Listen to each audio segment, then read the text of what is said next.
Hello and welcome everyone. The online गुरु में मैं सुनील शर्मा आप सभी का स्वागत करता हूं। आज का ये सेशन उन सभी स्टूडेंट्स के लिए है जो सैनिक स्कूल एंट्रेंस एग्जाम देने वाले हैं, जो जनवरी 2025 में होगा। यूजुअली जो आरएमएस का एंट्रेंस एग्जाम दे रहे हैं, जो कि आप सभी को पता है दिसंबर 2024 में होगा, या फिर अगर आप आरआईएमसी का एंट्रेंस एग्जाम दे रहे हैं जो कि दिसंबर 2024 में कंडक्ट किया जाएगा, उन सभी के सिलेबस में एक कॉमन पार्ट है, that is general knowledge. And आज के इस सेशन में हम जनरल नॉलेज पे बेस्ड कुछ इंपॉर्टेंट करंट अफेयर्स को कवर अप करने वाले हैं। ये हमारा इस पार्ट में फोर्थ वीडियो होने वाला है। तो ऑलरेडी 3 वीडियोस में 90 क्वेश्चन आप लोगों के लिए अवेलेबल है, जिसे आप हमारे चैनल पे देख सकते हैं। देखने के लिए चैनल को सब्सक्राइब कर बेल आइकन प्रेस कीजिएगा ताकि टाइमली आपको वीडियो के नोटिफिकेशन मिल सकें। आज का सेशन स्टार्ट करने से पहले आप सभी को इन्फॉर्म करना चाहूंगा, हमारे तरफ से सैनिक school, military school, RIMC, Gurukul, Oak group या फिर वेरियस अदर एंट्रेंस एग्जाम्स के लिए ऑनलाइन क्लासेस अवेलेबल है, जहां आप रेगुलर लाइव सेशंस के साथ हमारे लिए जुड़ सकते हैं। नेक्स्ट होगा डाउट सॉल्यूशन क्लासेस, जहां पे आप अपने डाउट्स पूछ सकते हैं। रिकॉर्डेड वीडियोस, ताकि आप शॉर्ट टाइम पे रिवीजन कर सकें। बैच स्ट्रेंथ लिमिटेड होगा और वीकली टेस्ट होंगे, और जैसे ही आपका सिलेबस कंप्लीट होता है, previous year question papers and model test papers के थ्रू आपकी प्रैक्टिस को और ज़्यादा इन्हेंस किया जाएगा। तो अगर आप हमारे साथ जुड़कर लाइव क्लासेस के थ्रू प्रिपेयर करना चाहते हैं तो 7737653468 पर आप मुझसे कांटेक्ट कर सकते हैं। तो चलिए शुरू करते हैं। आज का फर्स्ट क्वेश्चन वैसे इस सीरीज का 91st क्वेश्चन है। फास्टैग आप सभी ने कहीं ना कहीं सुना होगा और यूज भी करते होंगे। Works on which of the following technique. आप सबको पता है कि आजकल व्हीकल्स के ऊपर जो स्क्रीन होता है फ्रंट का, वहां पे आप लोग क्या लगाते हैं, टैग लगाते हैं जिसका नाम होता है फास्टैग। ये बेसिकली क्या करता है, रेडियो फ्रीक्वेंसी आइडेंटिफिकेशन मेथड पे काम करता है, और इस रेडियो फ्रीक्वेंसी आइडेंटिफिकेशन मेथड पे काम करते हुए क्या करता है, आपका टोल जो है वो कलेक्ट हो जाता है डायरेक्टली ऑनलाइन। तो आपको किसी भी टोल गेट पे ज़्यादा समय रुकने की रिक्वायरमेंट नहीं होती है। तो रिसेंटली जो national highway authority of India है, शॉर्ट में हम इसको NHAI भी बोलते हैं, इन्होंने कहा कि हम one vehicle one fast tag initiative start करने वाले हैं। इससे क्या होगा कि एक व्हीकल पे एक ही फास्ट टैग होगा। आप कई जगह देखते हैं कि लोग क्या करते हैं, अलग अलग व्हीकल्स के लिए अलग अलग फास्ट टैग नहीं लगाते हैं, वो किसी पुराने व्हीकल का फास्ट टैग निकाल कर नए व्हीकल में लगा देते हैं और काम करते हैं। तो ऐसे में क्या होता है, उसमें जो आईडी होती है वो पुराने व्हीकल की होती है। तो ऐसे में जो इलीगल एक्टिविटीज है उनको पकड़ना थोड़ा सा मुश्किल हो सकता है। तो उन्हें रोकने के लिए इस टेक्नोलॉजी का यहाँ पे इस्तेमाल किया जाएगा। नेक्स्ट है फारसी, जिसको कि हम लोग इंग्लिश में पर्शियन कहते हैं। ये ऑफिशियल लैंग्वेज है किस कंट्री का। तो देखिए, इंडिया के जो एक्सटर्नल अफेयर्स मिनिस्टर हैं S जयशंकर जी, उन्होंने रिवील किया दैट फारसी को अब क्लासिफाइड किया जाएगा इंडिया का 9th क्लासिकल लैंग्वेज के रूप में। ठीक है, तो फारसी अब इंडिया का 9th क्लासिकल लैंग्वेज बनने वाला है as per new education policy. अब आपको ये पता होना चाहिए कि फारसी लैंग्वेज कहाँ से बिलोंग करता है, और जो लैंग्वेजेस है ना वो कौन कौन से हैं। तो याद रखिएगा, फारसी जो है वो ईरान की ऑफिशियल लैंग्वेज है, तो आपका आंसर होगा ईरान। इसके अलावा अगर हम लोग बात कर रहे हैं, देखो इसको बनाया जाएगा one of the 9 classical language में। ठीक है, one of the 9 classical language में, लेकिन अभी हमारे पास टोटल 9 क्लासिकल लैंग्वेजेस नहीं है। हमारे पास टोटल 6 क्लासिकल लैंग्वेजेस हैं, जिनके अंदर पहला लैंग्वेज आएगा तमिल, फिर आएगा संस्कृत, ये सीक्वेंशियल ऑर्डर नहीं है। नेक्स्ट कन्नड़, देन आ जाएगा तेलुगु। ठीक है, तेलुगु के बाद आ जाएगा मलयालम, एंड उड़िया जो है वो यहाँ पे ऑलरेडी क्लासिकल लैंग्वेज के रूप में फंक्शन कर रही है। नेक्स्ट क्वेश्चन पूछा जा रहा है कि अस्त्र किस टाइप का मिसाइल है। तो minister for state for defence ने रिसेंटली क्या किया, इनिशिएट किया अस्त्र मिसाइल की डिलीवरी को लेकर एंड इंडियन एयर फोर्सेस को ये अवेलेबल करवा दिए गए हैं। किसकी तरफ से अवेलेबल करवा दिए गए हैं, तो नाम है भारत डायनामिक्स ने, जिन्होंने इसे बनाया है। हालांकि ये डीआरडीओ की तरफ से ही काम करते हैं। तो भारत डायनामिक्स ने रिसेंटली हैदराबाद में क्या किया, अस्त्र मिसाइल को इंडियन एयर फोर्स को अवेलेबल करवा दिया है। ये जो अस्त्र मिसाइल है डीआरडीओ के थ्रू बनवाया गया है। Beyond visual range air to air मार करने की क्षमता इस मिसाइल की है। तो इजी सा हो जाएगा। अगला क्वेश्चन है इंडियन आर्मी डे हम लोग कब ऑब्जर्व करते हैं। तो आप सभी को पता है कि हम लोग 15 ऑफ जनवरी के दिन इंडियन आर्मी डे सेलिब्रेट करते हैं। अब 15 जनवरी को क्यों चूज किया गया है, क्योंकि इसी दिन 15 ऑफ जनवरी 1949 के दिन जो फील्ड मार्शल हैं, ठीक है, Indian field marshal K M. Cariappa ji, ये पहले इंडियन कमांडर इन चीफ बने थे। के.एम. करियप्पा कौन थे, first Indian commander in chief बने थे और ये हम लोगों के लिए गर्व की बात थी। तो इस वजह से हम लोग क्या करते हैं, इसको 15 ऑफ जनवरी को इंडियन आर्मी डे के रूप में सेलिब्रेट करते हैं। अभी हमने 76th आर्मी डे सेलिब्रेट किया था। तो ये जो 76th आर्मी डे था, इसका थीम क्या बनाया गया था, तो इसका थीम बनाया गया था in service of the nation. ठीक है, in service of the nation. अब आपसे एक क्वेश्चन पूछना चाहूंगा कि इंडियन आर्मी का मोटो क्या है। आप नीचे कमेंट सेक्शन में कमेंट करके बताइएगा कि इंडियन आर्मी का मोटो क्या है। नेक्स्ट क्वेश्चन आपके सामने आता है, एक्सरसाइज धर्मा गार्डन किन दो कंट्रीज के बीच में ऑर्गेनाइज किया गया है। तो देखिए 5th एडिशन का ये जॉइंट मिलिट्री एक्सरसाइज धर्मा गार्डियन महाजन फील्ड रेंज राजस्थान में, ठीक है, कहां पे ऑर्गेनाइज किया गया, राजस्थान में ऑर्गेनाइज किया गया था। और किन किन कंट्रीज के बीच में किया गया था, तो देखो एक तरफ से इंडियन आर्मी और दूसरी तरफ से जापानीज के जो ग्राउंड सेल्फ डिफेंस फोर्सेस है वो यहाँ पे थे। तो अल्टीमेटली आप क्या बोल सकते हैं कि ये इंडिया एंड जापान के बीच में ऑर्गेनाइज किया गया था। नेक्स्ट क्वेश्चन में पूछा जा रहा है अतुकल पोंगल के बारे में। अतुकल पोंगल नाम का जो फेस्टिवल है ये इंडिया के किस स्टेट में सेलिब्रेट किया जाता है। तो देखिए अतुकल पोंगल जो है ये केरला के अतुकल भगवती टेम्पल में ऑर्गेनाइज किया जाता है। तो याद रखिएगा टेम्पल का नाम है अतुकल भगवती टेम्पल। अतुकल भगवती टेम्पल कहाँ पे है, तो आपका आंसर क्या हो जाएगा, केरला में है। लगभग 10 डेज तक ये फेस्टिवल चलता है इन मलयालम मंथ में, जिसको कुंभम या मकरम के रूप में जाना जाता है। स्टैच्यू ऑफ यूनिटी किस रिवर बैंक पे सिचुएटेड है। बड़ा इजी सा क्वेश्चन है आप लोगों के लिए। देखो स्टैच्यू ऑफ यूनिटी जो है वो 182 मीटर टॉल एक स्टैचू है, जो बेसिकली हमारे सरदार वल्लभ भाई पटेल जी को डेडिकेटेड है। आप सभी को पता है सरदार वल्लभ भाई पटेल को किसी एक अदर नेम से भी जाना जाता है, कमेंट सेक्शन में कमेंट करके बताओ। इनके ऊपर एक स्टैचू बनाया गया 182 मीटर का।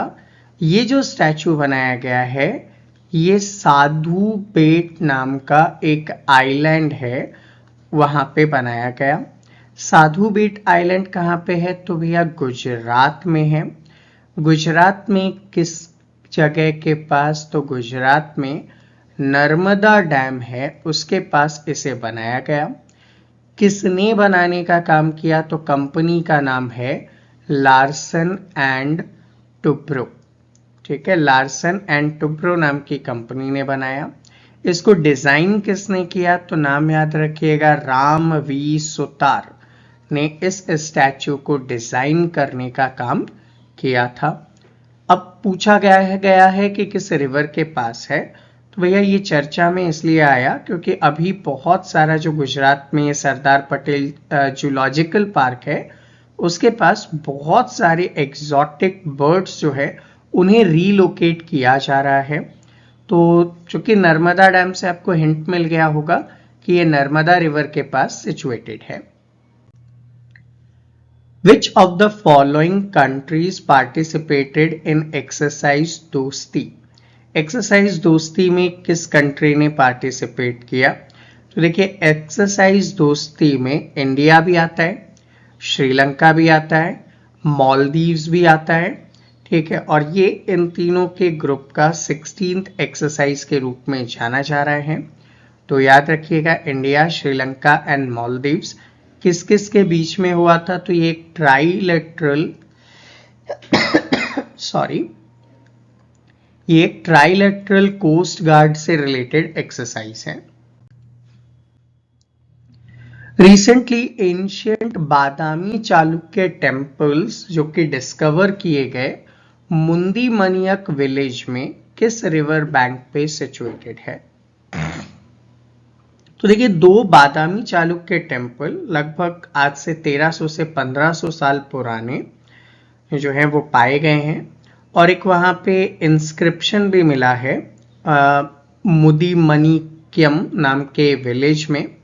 ये बेसिकली तेलंगाना के पास है। ठीक है, ये मुदीमणिक्यम जो विलेज है ना, ये कहाँ पे है? तेलंगाना के पास है। किस रिवर के पास है? तो आंसर होगा कृष्णा रिवर के पास है।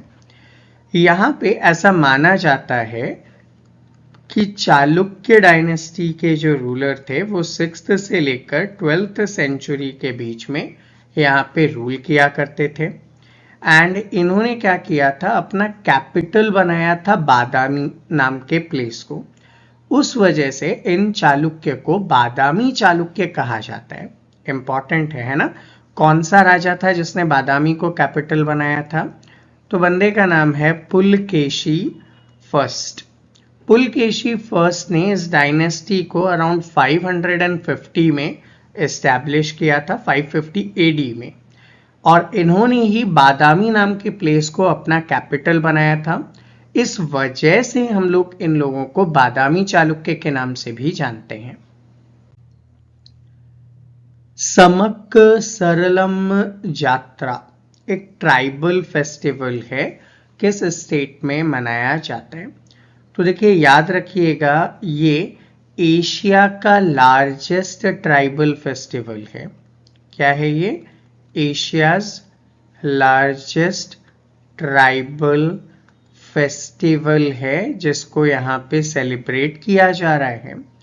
कहाँ पे ऑर्गेनाइज किया जा रहा है? तो मेदाराम नाम से एक विलेज है, और ये जो विलेज है ये तेलंगाना में है। वहां पे इस फेस्टिवल को सेलिब्रेट किया जा रहा है। मेलघाट टाइगर रिजर्व कहां पे, किस स्टेट में लोकेटेड है? तो देखिए, कुलामामा वॉलीबॉल टूर्नामेंट यहाँ पे ऑर्गेनाइज कर रहे हैं, जिस वजह से मेलघाट टाइगर रिजर्व जो है वो न्यूज में आया। तो याद रखना है कि आपको मेलघाट टाइगर रिजर्व जो है वो महाराष्ट्र में है। 1967 में इसको बनाया गया था। 1974 में इसको टाइगर रिजर्व डिक्लेयर किया गया था, एंड ये फर्स्ट इन द स्टेट है जिसको कि इस तरीके से डेवलप किया गया।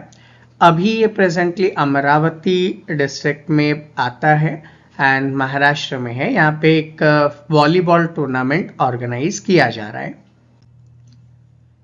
Recently India and which countries space agency ने साथ में मिलकर लॉन्च किया है वर्ल्ड का फर्स्ट वुडन सैटेलाइट, लकड़ी का बना हुआ सैटेलाइट। तो थोड़ा सा आपको लगेगा कि इंडिया ने जो है वो जापान और नासा के साथ मिलकर, तो मेनली यहाँ पे क्या हो जाएगा, जापान हो जाएगा।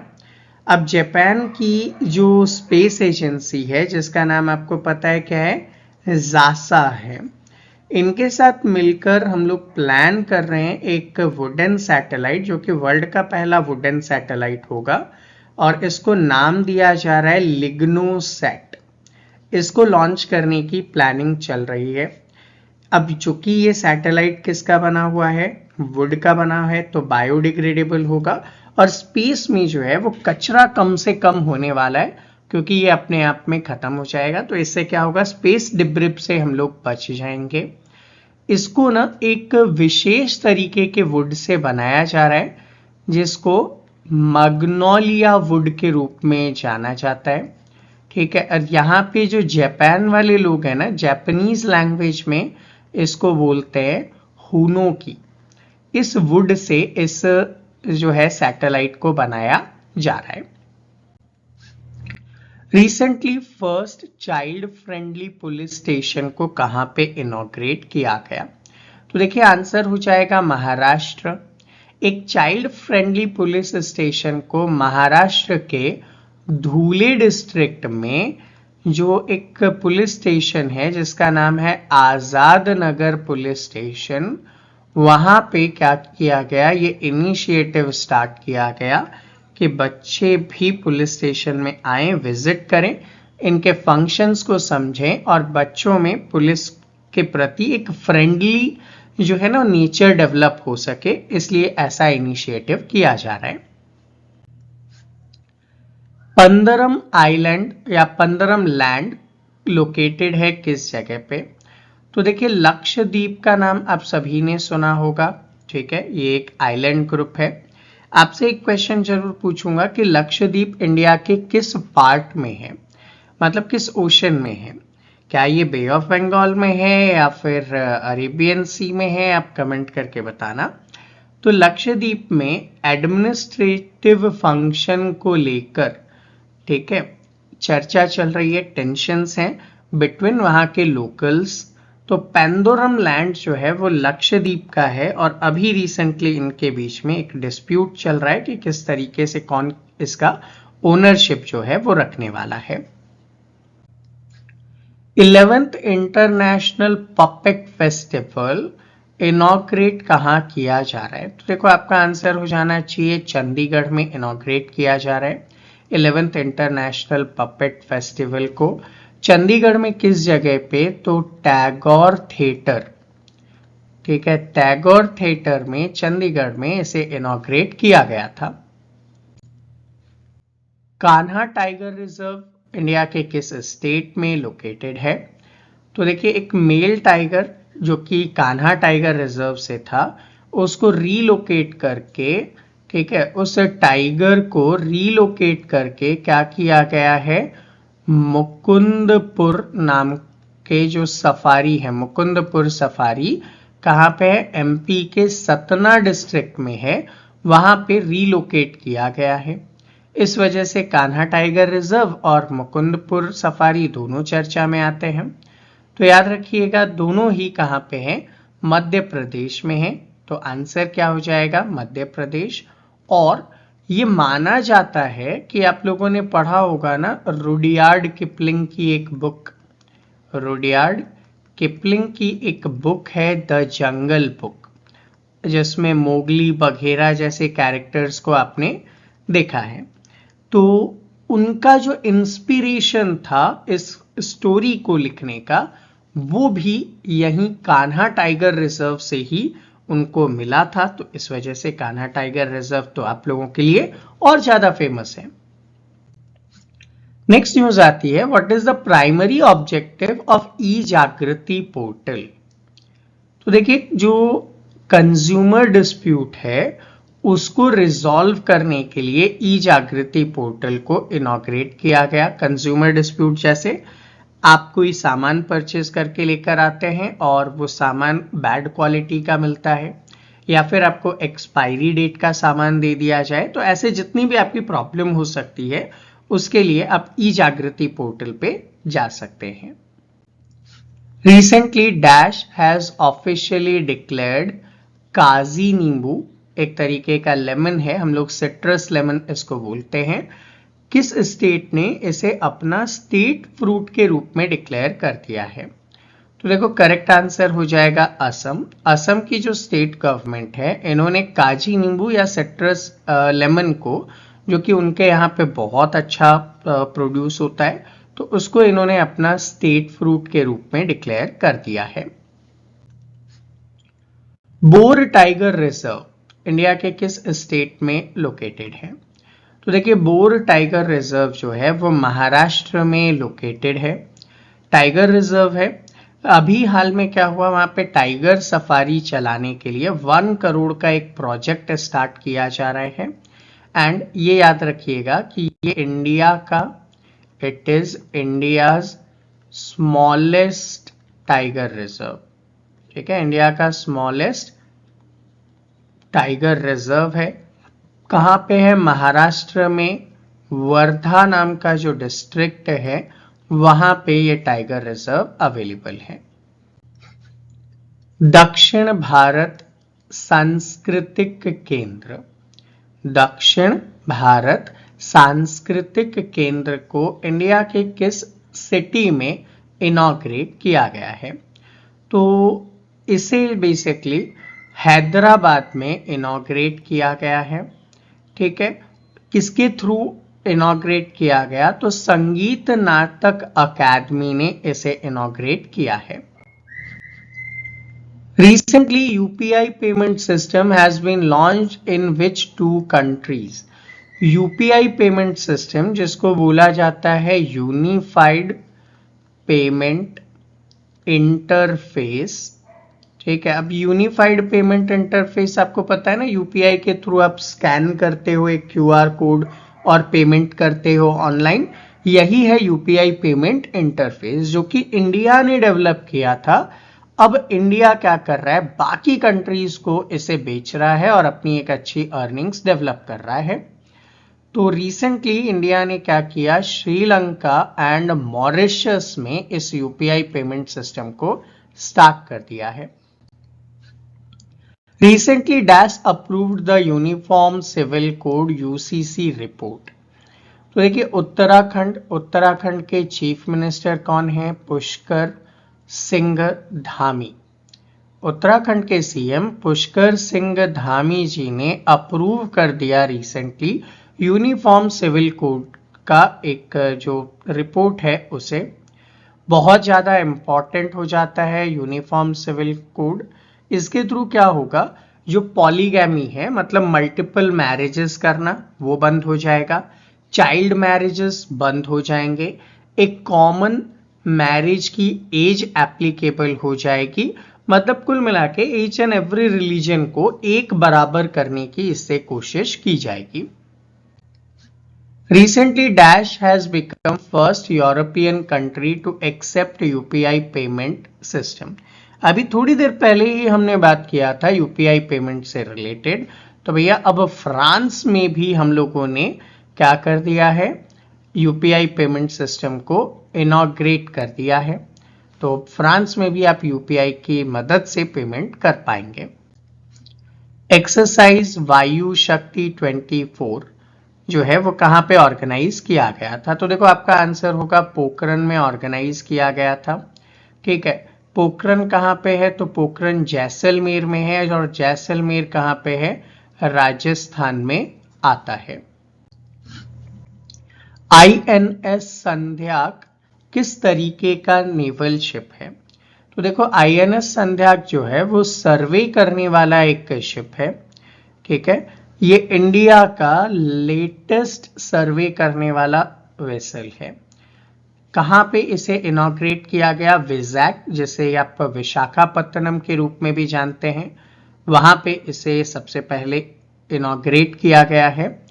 इसको बनाने का काम garden reach ship builders Kolkata ने किया है, आपको मैंने बताया था।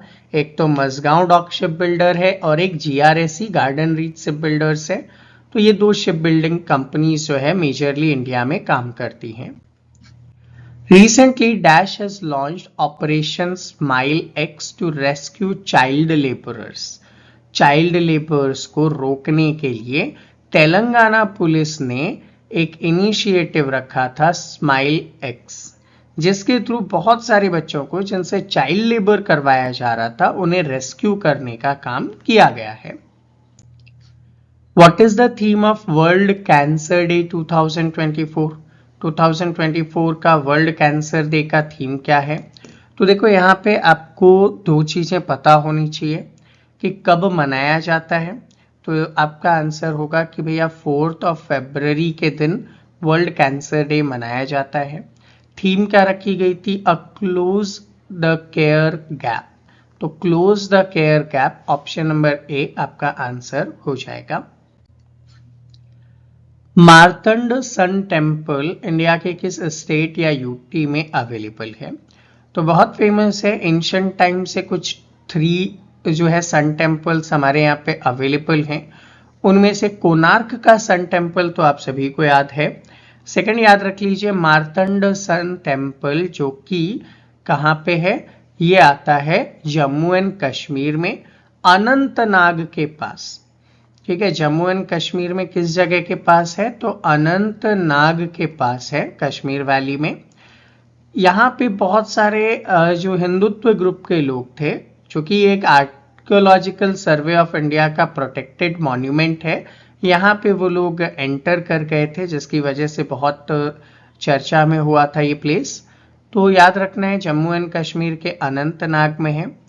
बनाने का काम किसने किया था? तो माना जाता है कि 8th सेंचुरी में इसको बनाया गया था बाय किंग ललितादित्य मुक्तपीद ने इसको बनाने का काम किया। इस टेम्पल में Kashmiri, Gupta dynasty, Chinese, Gandhara, Roman, Greek, इन सभी आर्किटेक्चरल स्टाइल को मिक्स करके बनाया गया। और ऐसा माना जाता है कि 14th सेंचुरी में एक सुल्तान हुए जिनका नाम था सुल्तान सिकंदर शाह मीर। इन्होंने इस टेम्पल को तोड़ने का काम किया था, डिमोलिश करने का काम किया था। Recently, Dash has won women's single title at the Australian Open Tournament 2024. बहुत ही इंपॉर्टेंट क्वेश्चन है।